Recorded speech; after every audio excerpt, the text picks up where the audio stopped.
Et pour le docteur Marty, Il va nous quel mettre en scénario? sur toute la France. Il nous met sous Tu vas cloche. voir. C'est le 2 plus le 3. C'est le 2 plus le 3. Donc tu exclus quand même un confinement Ça veut dire total. que confinement global, général, dans les régions où ça flambe, D'accord. et couvre-feu plus mesures adaptées nombreuses dans les zones où ça flambe pas encore. Ce qu'on peut constater, c'est que c'est le virus qui donne le rythme et qui donne le là.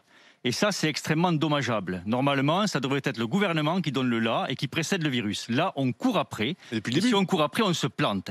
Le confinement n'est pas une mesure punitive. Il est une mesure punitive pour le virus. Il ne doit pas être une mesure punitive pour les gens. Les gens doivent comprendre que quand on en arrive à cette extrémité-là, On peut pas faire c'est autrement. qu'on a échoué tout le reste. Et si on a échoué tout le reste, c'est parce que dans ce pays, on a une chose qui est très particulière, c'est qu'on n'a aucune culture de la prévention. Je veux dire par là que pendant des mois et des mois, on a alerté, on est quand même un certain nombre à avoir alerté, à avoir dit ce qui allait se passer. Et on avait dit que le grand risque était début octobre. On s'est planté d'une semaine, quoi.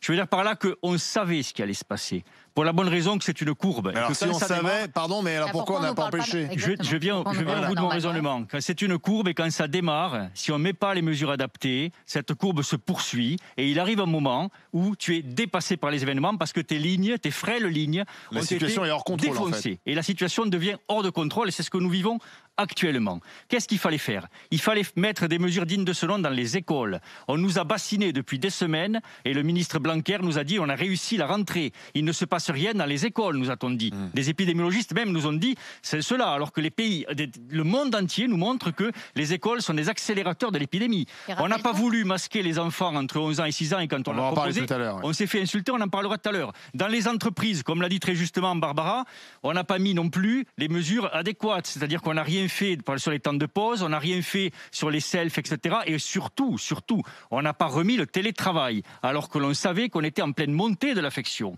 Là, ça s'exponentialise. Pourquoi? Parce qu'on sait très bien, et on l'a montré dans nos modèles, on l'a expliqué depuis le mois de mars, ce coup-ci.